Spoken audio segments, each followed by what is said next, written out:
It is nearly 5 feet tall and has a neck like a fire hydrant. Meet the Jabiru stork.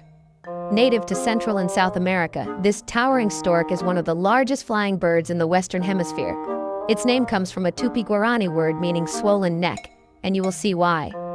The red, inflatable lower neck stands out against its stark white feathers and jet black head. These birds often nest in massive colonies, building platform nests high in the trees. They eat everything from fish and frogs to carrion.